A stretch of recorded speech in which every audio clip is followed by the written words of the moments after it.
चलिए जी, आ गया है वो वक्त जिसका आप सबको इंतज़ार था।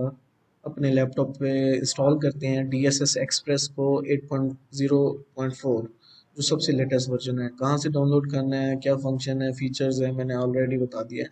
अब इसको टेस्ट करते हैं, इंस्टॉल करते हैं, क्या मसले आते हैं इसमें। ठीक है, डबल क्लिक करते हैं इसको इंस्टॉल करने के लिए। अनपैक हो रही है ये, आपको गाइड करता जाएगा जो जो आपने साथ साथ करते जाना है। वेट किया, नेक्स्ट किया। कहाँ पर इंस्टॉल करना है, रिक्वायर्ड स्पेस जो है 2 GB चाहिए।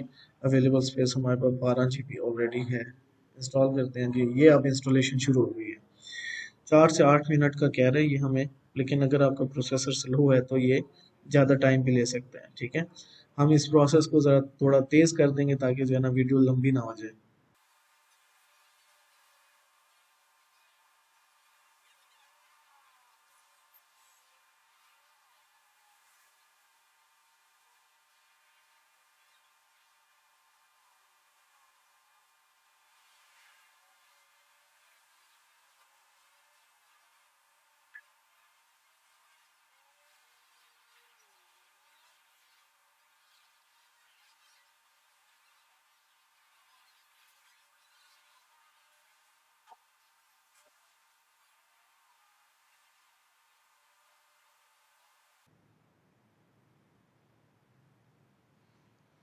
ये जी आपका जो है DSS एक्सप्रेस जो है वो इंस्टॉल हो चुका है। ठीक है,